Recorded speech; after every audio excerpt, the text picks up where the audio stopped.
This is a really good, fun panel for us because every year we've done panels on capital expenditures or construction or how to do it. And this year we get to do a panel on design and talk about the role that design plays in the hospitality experience, which is really fun for me. I'm an architect, interior designer, and with my panelists, we cover all the different bases of design. So how do we create the unexpected in design? How do we put that wow factor out there, and what role does design play in the hospitality experience? What we're going to talk about today is how designers and contractors and purchasing agents do that, and using tools such as color to really create a mood and to create a great design, or create spaces, the spaces that evoke certain feelings for guests that make them feel very, very much like it's a hospitable environment. And we use these tools, and we might use it to create a boutique hotel, something that's extremely unique, one of a kind, that evokes a certain mood or feel. Or we might be doing it for a brand hotel, one that the brands want to exhibit a certain theme or a style, such as the IHG's Even, which is based on health and wellness, or a Loft, which caters to a younger crowd. And just to get it out of the way early, in 2 minutes in, we talk about millennials. Got to get it out of the way, but many brands now are catering to millennials, to the younger generation, to an extent of saying these brands now are to be designed specifically for them. This is a Moxie on the left and a True on the right, and all these brands are really targeted at that certain market. So designers spend a lot of time working to create the different types of environment, and we're going to talk about how that translates into good business and how that is a very, very important part of the design process. If you don't already know, I'm John Namer. I'm chairman and founder of J&A and HVS Design. As I said, we're architects, interior designers, and project managers. I want to introduce my panelists now, and then each one of them is going to give a short presentation on their area of the of how the design inspires. So first to my left is Libby Patrick. She is the CEO of Sims Patrick Studio. They're an ID firm that is based here in Atlanta. She founded the firm in 1999 and has a very diverse portfolio of award-winning projects, including hotels, shopping centers, luxury residential, and large-scale mixed-use projects. Next is Bethany Warner. Bethany is studio leader and director of design at Starwood, and in that role, which she has been in since May of 2012, she is a design manager, works on immersions and design implementation, and working with project managers for Sheraton, Westin, and the select service brands. Next is Alan Benjamin. Alan is president of Benjamin West, which is a global leader of FF&E, OS&E purchasing. Alan's been in the business for a long, long time. He has offices works in 38 countries from 7 offices.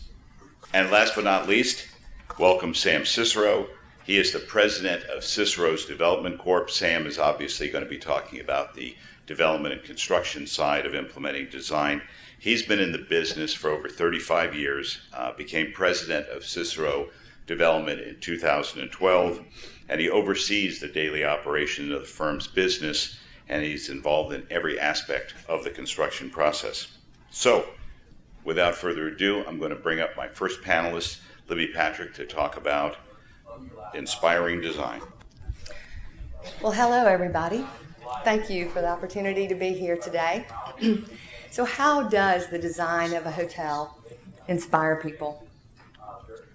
It occurred to me that the reason that I chose hospitality design was when I was growing up.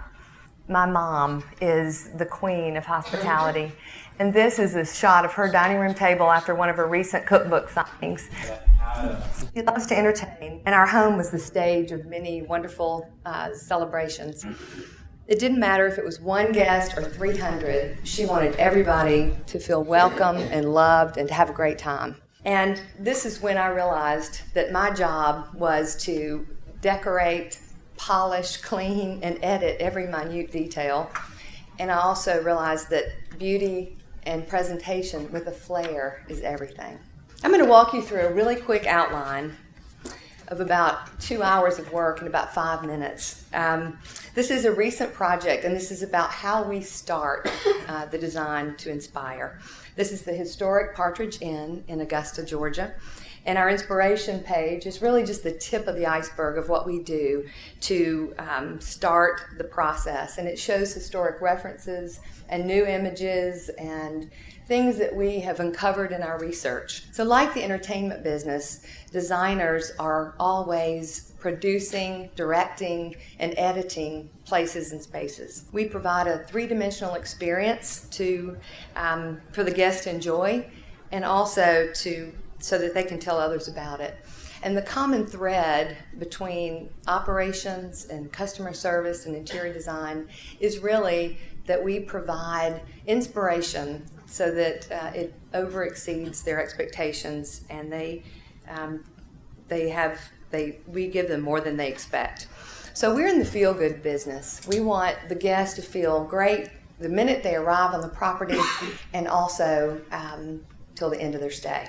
Our process continues as we want to know everything we can about our audience, the celebrity guest. When we set the stage and ultimately write an authentic script, we can always now sit back and relax and enjoy the show, and hopefully our owners are making a huge return on their investment. For this project, we coined the title of the script, Old World Glamour Meets Modern Southern Charm. Here's the reception lobby of that project and how it turned out.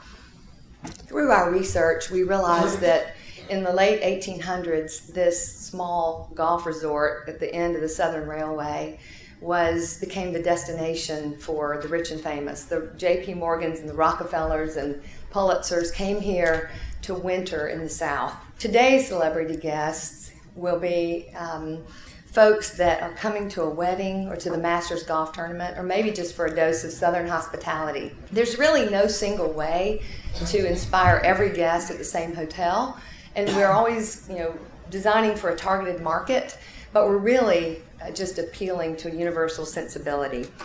So the goal is to create a custom story for the project that has signature features, and that it will delight the senses and surprise the guests so that they'll come back over and over. So next is to understand the setting of the story, the location.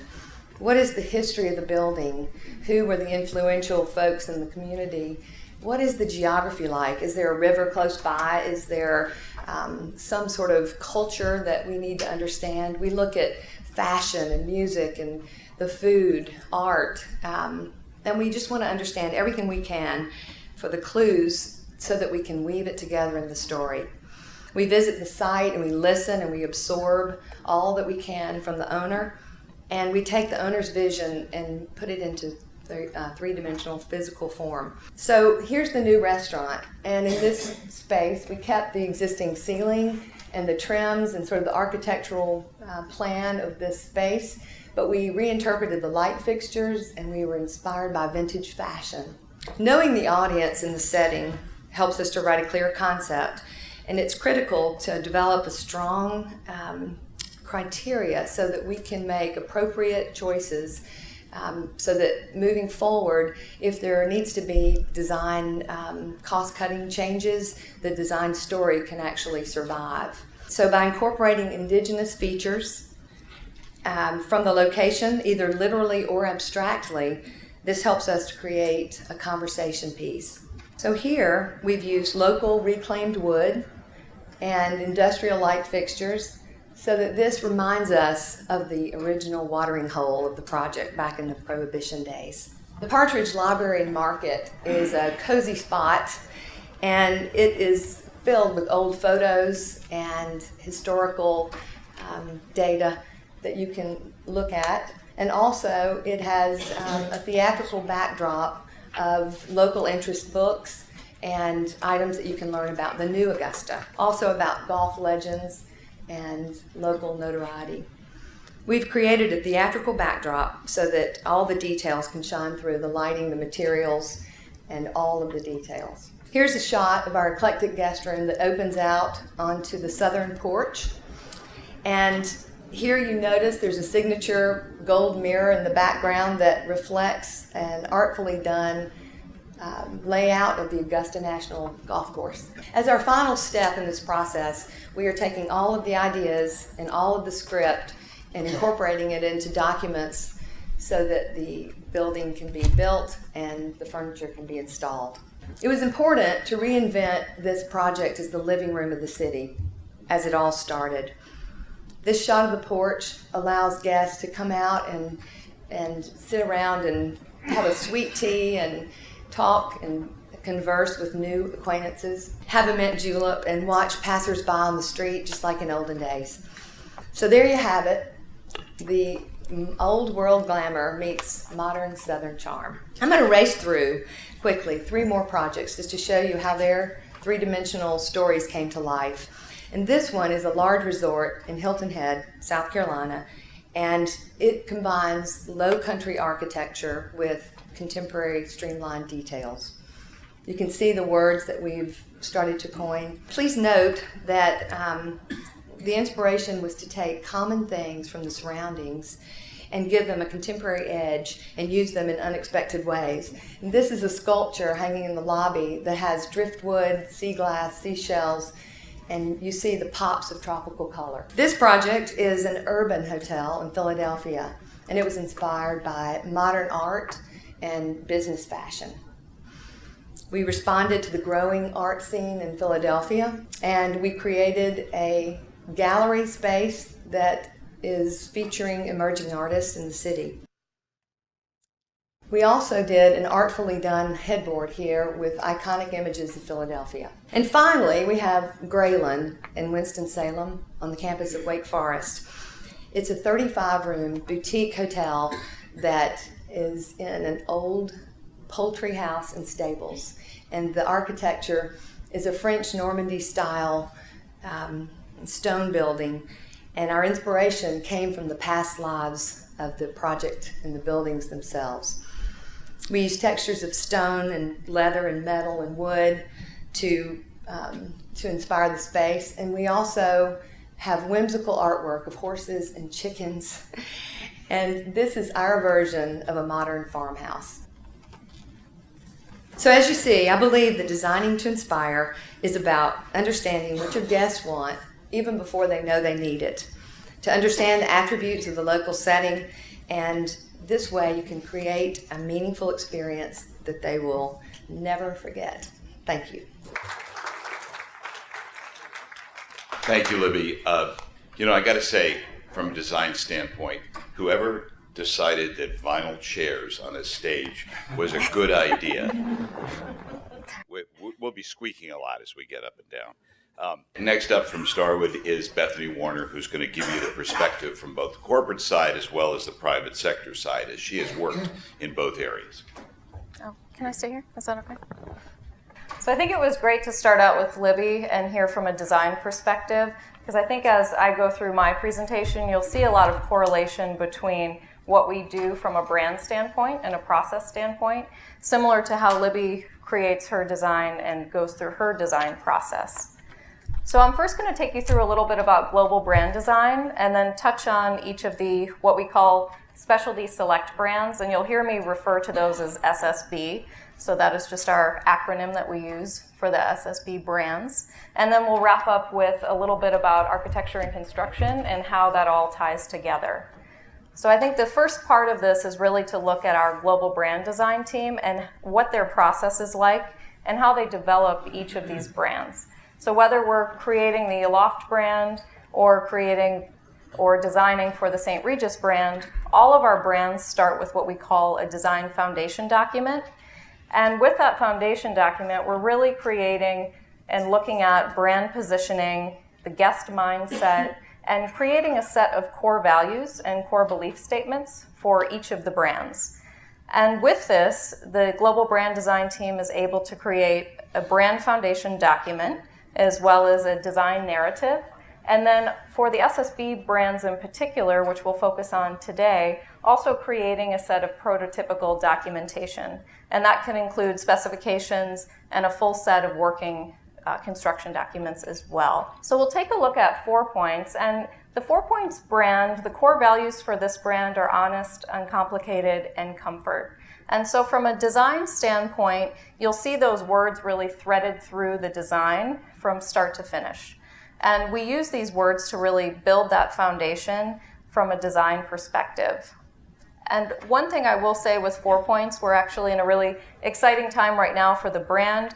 Global is working on launching what we would call our Generation 3 design. And so we'll be coming up with a new design by the end of the year. We've actually created a concept room in Stamford, which is a place that we're able to build out a prototype of a model room and test some new designs and look at some new technologies. So we have that available now in Stamford, and then we'll be rolling out the rest of the design later in the year.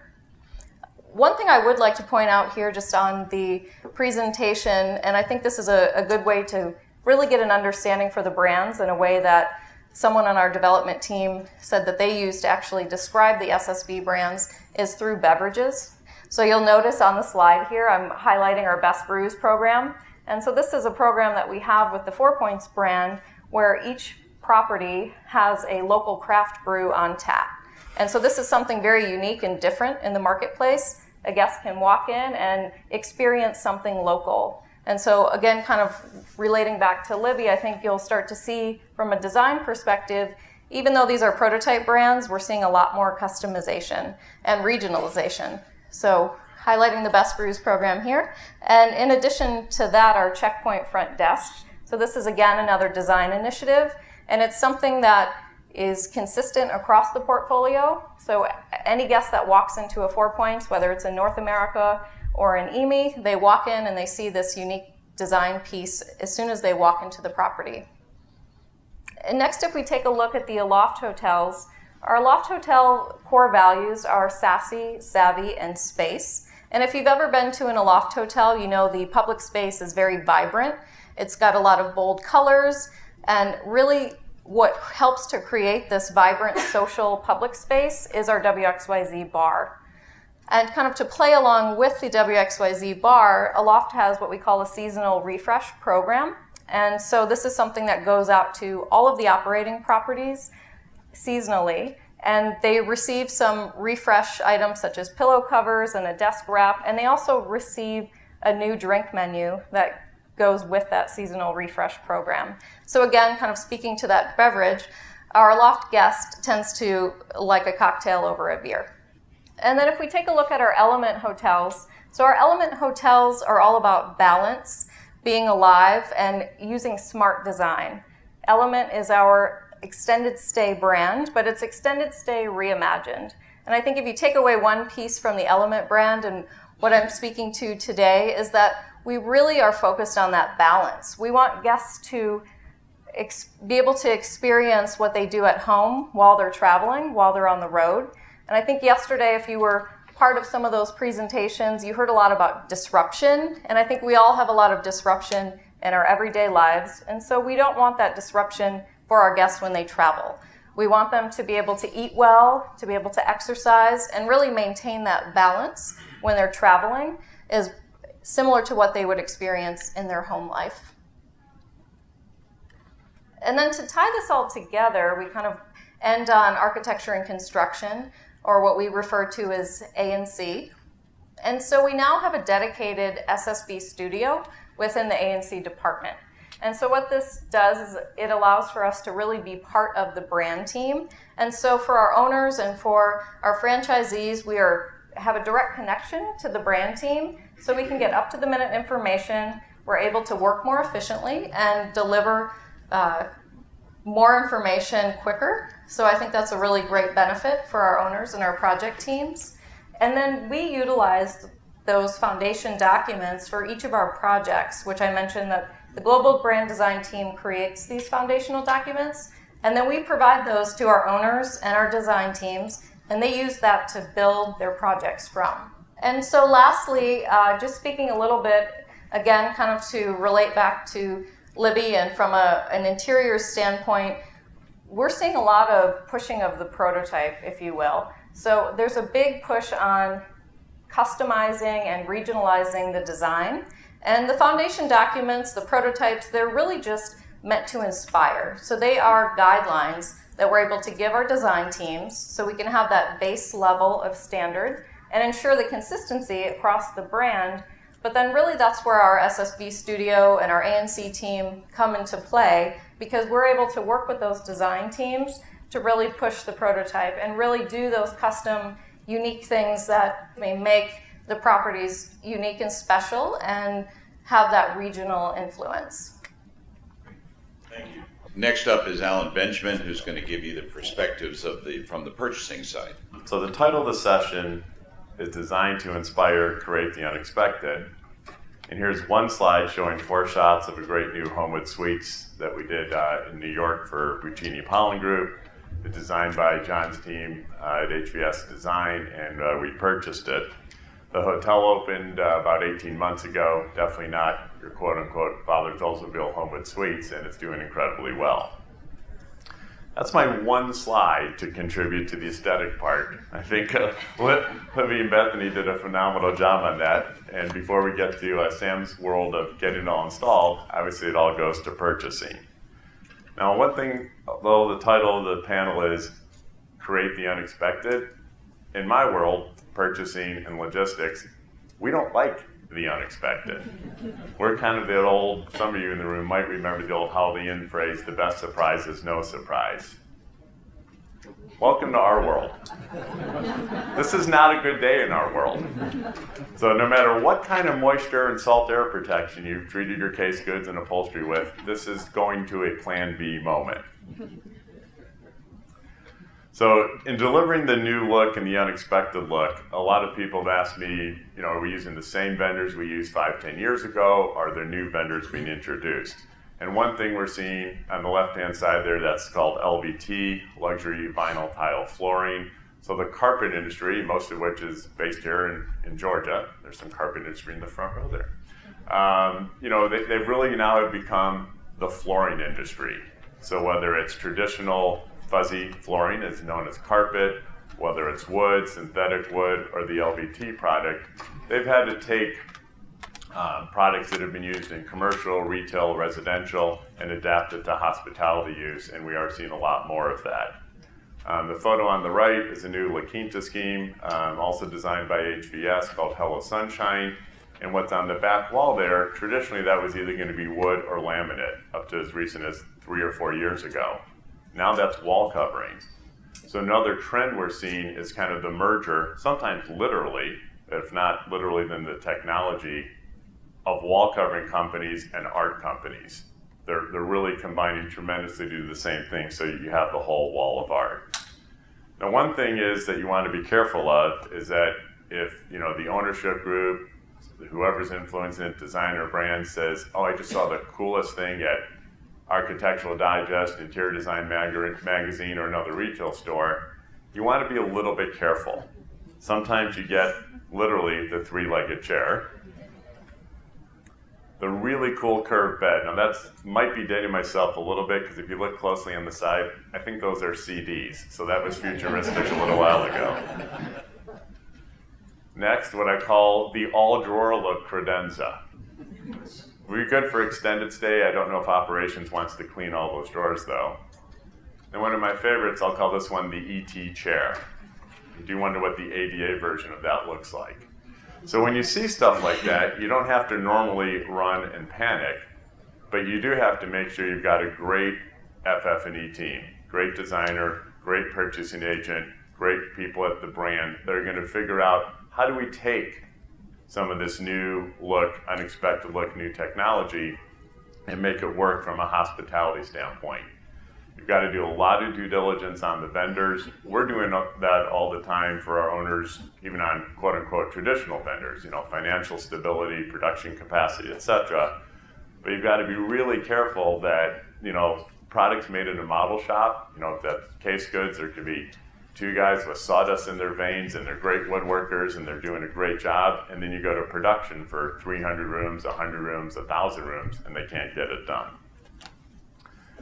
So overall in our world, FF&E and logistics, we have the goal of risk mitigation, schedule and budget, time and money. That's a kind of a keel of the project sailboat that we've got to keep going.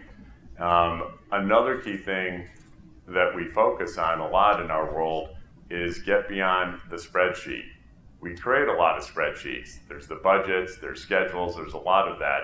But keep in mind the best price, the best quality, and the best lead time for the wrong spec doesn't do anyone any good. So we're constantly bringing that up to make sure is this the right item for that particular hotel. Another key thing is to make sure, and the present company designer and brand person would never do this, but make sure the owner is not being used as the crash test dummy. We've seen cases in this before where you want to make sure that the owner and the brand has really vetted that new item, that new look. You know, we want to have all the FF&E, whether it's in the rooms or the public space, last a normal quote-unquote CapEx cycle. Traditionally, that's 6 to 7 years for soft goods, roughly 12 years for hard goods. So if you've been running a great occupancy, have a good maintenance team, operations team, and the products are wearing out in that cycle, quote-unquote, you got your money's worth out of it. You want the product to have a normal wear out. You don't want it to style or trend or quote-unquote ugly out. Another thing, as I mentioned before, you want to make sure that the vendors, especially on some of the new technology, have made the item and made the item for production. That LVT flooring that I showed on that earlier slide, if you're just looking at that for a new built hotel in a model room, and often you're building the model room in a warehouse or somewhere off-site, it's going to be great. But did you take into account in production for the whole hotel that there might be a noise transmission issue with it? Did you either build it correctly or build in the right substrate? So that's another thing to always be careful of. Also, with a lot of the new design coming out, sometimes it's good to be first to market. You might get on the cover of the design magazine, might win the brand award, sometimes not. Sometimes the pioneer gets the arrow in the back, and you often want to be the second or third to market. 30 years ago, when there were computer companies like Wang, no one has heard of Wang anymore. They were often first to market. Companies like IBM that are still around were second to market and got it perfected. No different than the typical advice, don't buy the first model year of an all-new car. You watch the recalls on those, they're generally higher until they get it figured out. Lastly, again, present company definitely excluded. We've done a lot of projects with Libby and done, probably over 100 projects with Starwood, so we don't have the problem here. But try and get design firms that are not hiring 13-year-olds to write specs. I've got a 10 and 13-year-old. They're great. There's nothing wrong with 10 and 13-year-olds. But with the expansion of the business right now, and 16 and projected for 17, will probably be world record spend on CapEx and FF&E, both renovation and new build. And when you're interviewing design firms, go beyond the pretty pictures and say, can I see your spec book? Who does the counts? Who handles lefts and rights and ADAs? And do you have a budget to design to? So I've removed the names of this to protect the guilty. I wish this was a joke, but we really did get this spec, and I know you can't really see what's up there, but it says it's carpet, it says it's blue, and it has yarn. It's missing about 10 or 15 things that we would need before we even put it out to bid. Yeah, there's a lot of design flexibility in that spec, but probably not really what the owner or the brand or anyone wants. So again, when you're putting your team together, make sure that it's an experienced team. Meet the people that are going to actually work on your project, not necessarily just the principals that are there to get engaged and get hired. And do take a look at their spec book and make sure that they can get that over the goal line. So a key thing in our world of purchasing and logistics, we got to get it delivered, we got to get it on time, on budget, and kind of be the keel of the sailboat that gets it there. And then you've seen all the beautiful pictures, you've seen the purchasing, someone's got to install all this stuff, turn it over to Sam. One thing Alan left out about that is it should have said fuzzy side up, but oh my, we're going good here. Okay, as he said, Sam Cicero is now going to talk to you about how, after we do our damage, how he gets to put it together. So we spend a lot of time planning things out, planning renovations out, and for over 45 years we've been doing renovations across the country in high occupancy hotels for some of the major brands and design teams. Over these years we've learned a few things. You got to have the right tools, the right systems, and the right strategies. It leads to a consistent success on every project. When clients don't get the contractor on board with the rest of the team early. He's coming late to the project and often is not looped into the goals and the strategies that the owner wants to achieve. So there's often a lot of catch-up. We spend a lot of time working with teams of designers, brands, purchasing agents to make sure that we can maximize the team's synergy and play off their energy, understand their goals, and it helps us get their projects done on time and on budget. It helps eliminate the change orders, and it helps eliminate the surprises.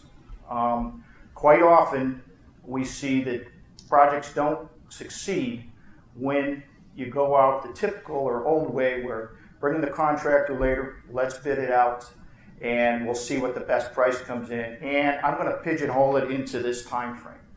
It's a process. The designer has a process, as you saw Libby's team. The brand has an expectation. Alan needs time to do the procurement, and it is a process. When you shortcut this process, you just wind up with either bad quality, overpriced project, poor timing, and it winds up with a very aggravated owner or operating group that's managing the hotel. Finally, the new designs are great. They're critical to the success of the owner, the success of the brand, and you have to get the right people with the right experience on board early. I can't stress that enough to everybody from our point of view, what we do.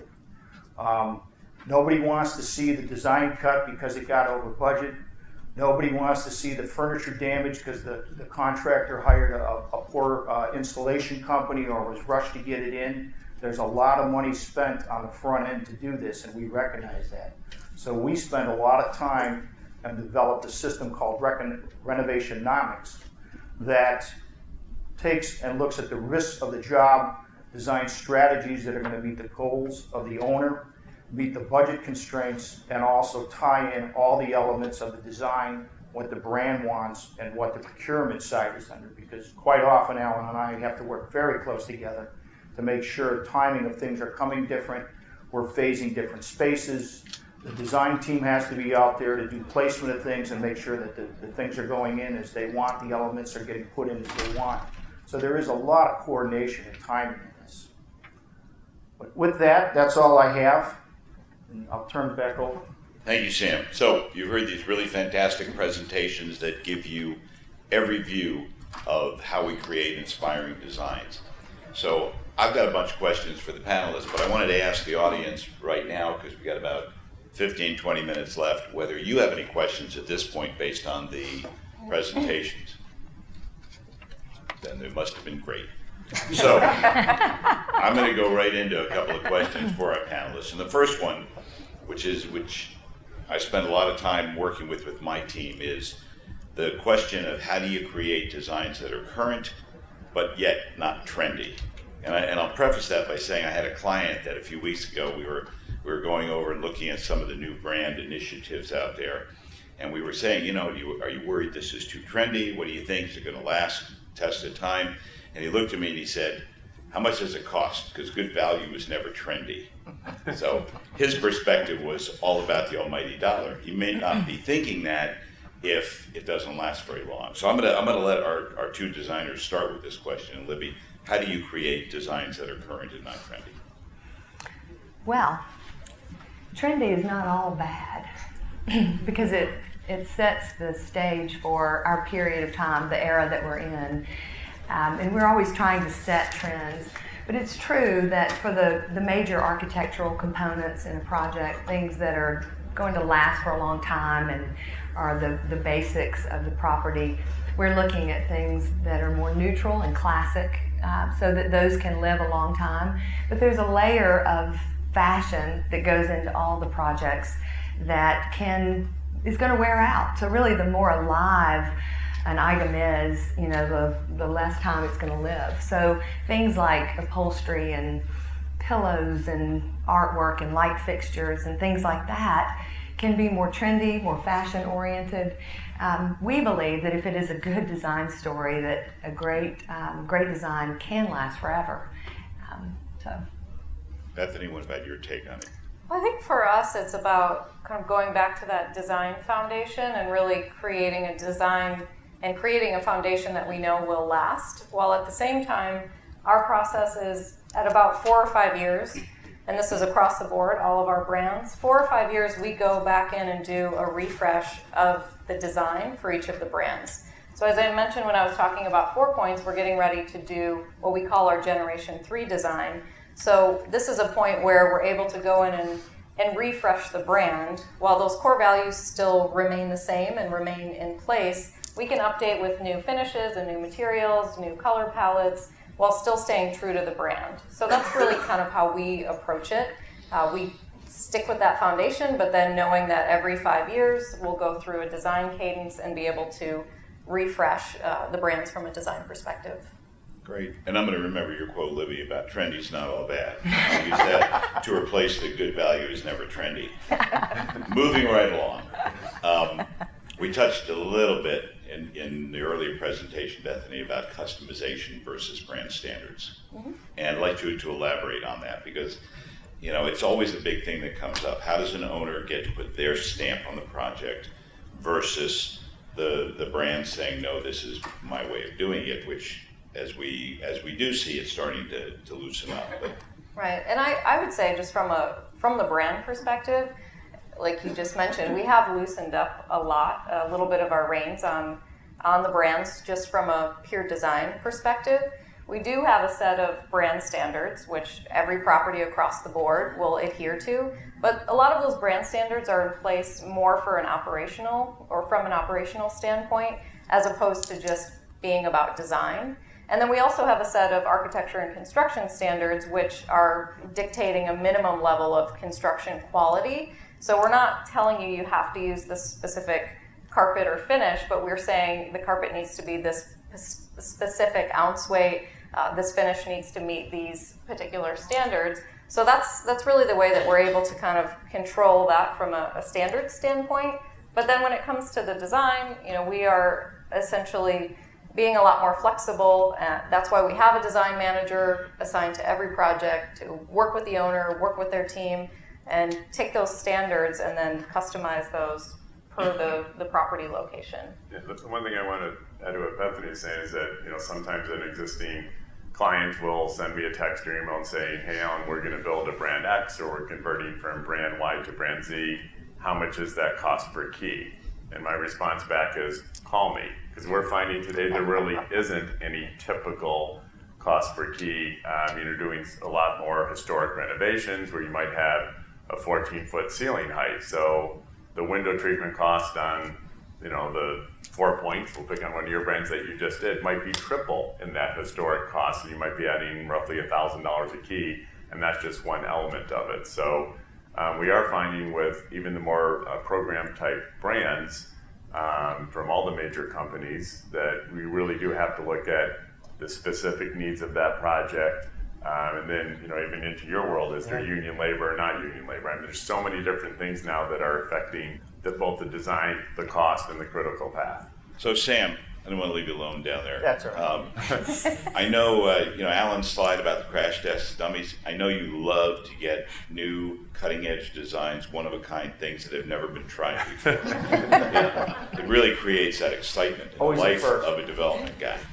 How do you handle that? What do you do to manage that? Well, as I said, getting the team together early is the key thing. Get the contractor involved.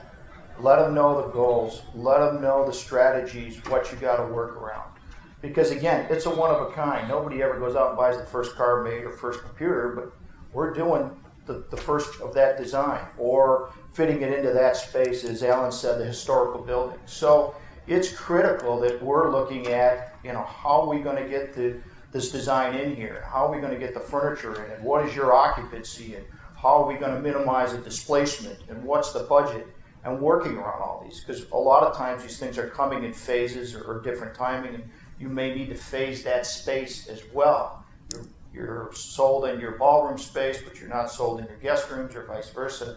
So to us, it's critical to get in early and identify the strategies and identify the risks. Seeing that happen a lot, getting the team together early, and as designers actually just literally sitting around the table and sketching and developing concepts and having the contractor and even the purchasing agent involved in the brand and everybody all at the same table. It's working really well. And I think owners are really embracing that concept a lot more. It used to be design, bid, build, and now more and more we're saying, you know, if we don't have the contractor involved, it's not going to be as good a project. If you don't have the purchasing agent, get the whole team together, because everybody's going to help make it a better product. Yeah. Absolutely. One thing just to add, it's critical for us, and we tell our clients, you know, we're not going to charge you more to hire us 3 or 6 months early. There might be a mobilization, get the whole team together. There might be a little lull when design is going on and brand approval is going on.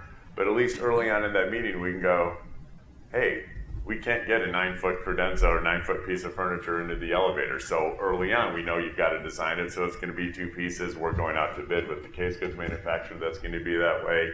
And all those key things come up in that first face-to-face meeting is absolutely critical to prevent the crash test dummies later on. And just to add to that a little bit as well, I think there's also a desire now to be the first in a certain respect and to test out new things. And so we have what we call our model rooms at our corporate headquarters where we can test out certain things, but we also have owners come in and tour those rooms, or they hear that we're rolling out a new initiative and they actually want to test it and pilot it in their property. So we're also trying to really work with our ownership groups as well to say, you know, we have something, we want to test it out. You know, typically Starwood will pay for it to be piloted at that property, whether it's in, you know, a block of 10 rooms or it's a new front desk built out in the public space. So that way we're able to test it, pilot it, it can get some actual use in the field, and we can get feedback from those owners and operators onto how those new concepts are working before they're rolled out completely across the board. Great. Well, one of the greatest things for a designer of any kind, architect, interior designer, is to stand there in a building you've done, a space, and have somebody walk into the hotel and the first words out of their mouth are, wow, that's what we strive for. So what are we doing today to create that wow factor, Libby? Well, I believe that we're understanding the client and writing a meaningful design story that is appropriate for that location and that setting.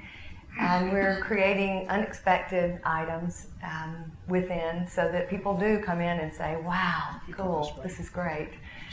Giving people more than they expect with, you know, oversized artwork, water features, just whatever makes sense for the property itself. Okay. Bethany? I think you're also able to insert small things that can have a big impact. And before I mentioned the Aloft Seasonal Refresh Program, and that is really a very simple program that's driven by the brand. And it's a seasonal refresh that gets sent to all of our operating Aloft hotels, and they receive a new desk wrap graphic that's designed by our 2D team. So if you've been to an Aloft, you know they've got the round signature front desk, has a wrap that's illuminated. We also have the WXYZ drink menu that's a new, fresh, and interesting drink. And then we have pillow covers. And so that is something very small and it's at a low cost. But if you have a repeat guest that's coming back to stay at your property every few months, every time they walk in that front door, they see something different.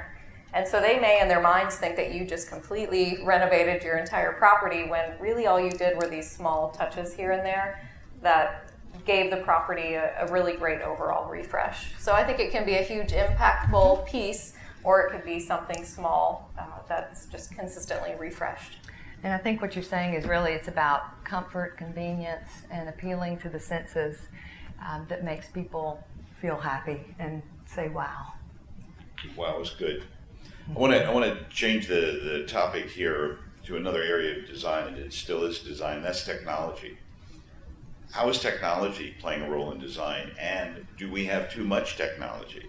I know that I struggle with turning my iPhone on and off, so some of this, you know, I want to still see the guy at the front desk, and I want them to check me in, and I don't want all that technology necessarily, but Alan, what's new out there? You have to have seen a lot of. Yeah, I'm going to actually answer two different perspectives. One, there's been a lot of advancement in FF&E to a lesser extent OS&E, but a lot in FF&E manufacturing technology, some of which I was talking about with the wall covering and floor covering, different types of laminates. You know, laminate used to be kind of a negative connotation. Now there's some phenomenal stuff that you can't even get done on wood. And there's a lot of advancement in, 10 plus years ago, you could instantly touch or even look at a textile and say residential hospitality contract. You can't do that anymore. So there's been a great technological advancement in that in terms of getting what I like to call the high-end residential look with janitor and a drum durability. So it's going to get through that normal CapEx cycle. On room technology, I'm still, and maybe I'm dating myself and be the old person on the panel, I still like basic technology. I like a TV that turns on and off and you don't have two different remotes or three to try and figure everything out. And I think one of the greatest luxuries at any level of hotel, whether it's a new look hotel or not, is really clean, really quiet, comfortable bed, hot water, great towel. And I think sometimes some of the things that we can get so focused on, all the new stuff, it might get that wow when you walk in, but from a hotel owner investment standpoint, to get the repeat guests and to get the loyalty, you can't lose some of the fundamentals of hospitality that have been around, for the last 100 years. Okay, great. Again, any questions from the audience? We're about out of time. Yes. You have different disciplines. As an owner, sometimes I feel like I'm herding cats. So who takes charge, most generally, in coordinating everyone into the same room or the same conversation? I'm dealing with people in California, people in all kinds of places, and trying to bring them all together seems like everyone's fractured. So it promotes time, problems, it promotes coordination, how we get together, what we do.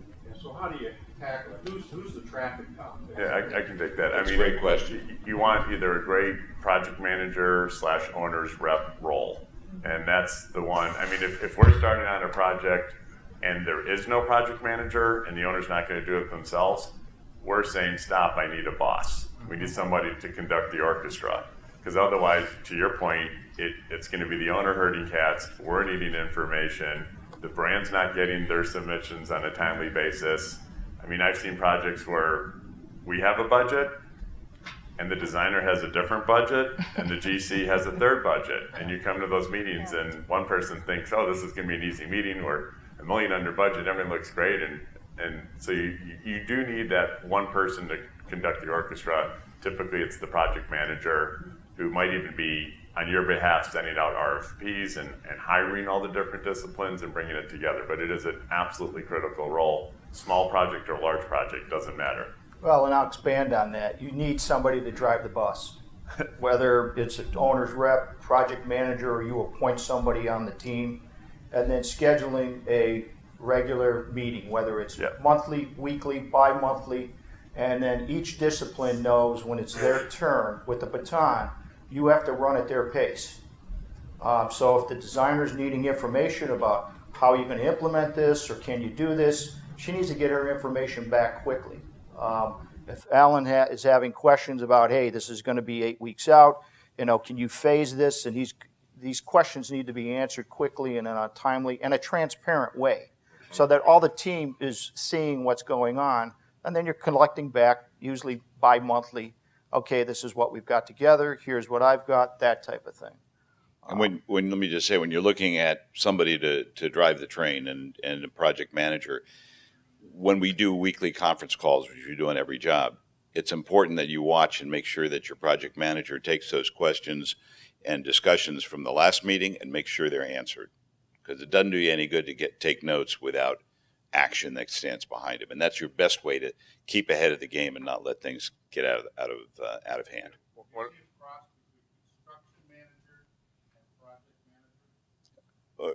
Really, you ought to have a lot of the disciplines. They need to be able to at least understand from an ownership side. They need to understand design. They need to understand what the contractor has to do and the purchasing agent. So scheduling is a key element, that they can schedule it and really know what they're scheduling, and that they're working together very well with the team. Because again, it's got to be a team, and it can't be just dictating. you've got to get everybody to buy into what you're trying to do. But I think they need to have a background in all the different disciplines. I'd also look real quick, make sure whoever is running that program, we use a cloud-based project management program. It gives transparency to all the team members, the ownership. It'll show you what's going on the project on any given day. It'll show you the roster. It'll show you the pictures.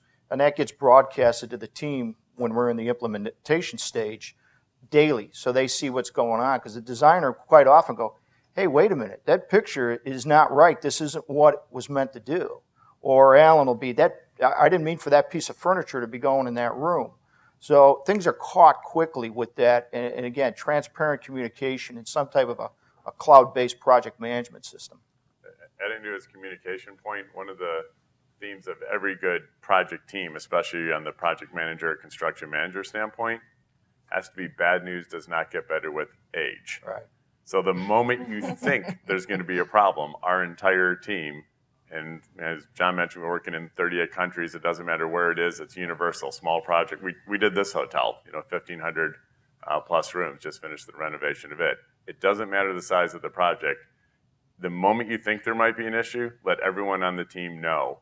And someone might, the contractor might say, hey, you know what? It's okay that that's delayed 2 weeks. We were going to have to pay extra storage. We have a construction delay that we didn't know. Or, Alan, you won't believe it. On this project, we're 3 weeks ahead of schedule. So let's go to, a plan B to figure out what that's going to be. But if you hold that information, to your point about the transparent information, the sharing, sometimes what wasn't going to be a big issue, you held the information for a week or two thinking you could solve it, becomes a big issue. The lounge chairs that were taken out of the hotel got sold in the liquidator and they're gone. Now you don't have that option. Had you alerted before, you'd say, okay, let's hold those for another week just to make sure those are going to come in okay. So that constant communication is key. Most owners do not want to do it. Most owners want to get on to the next deal.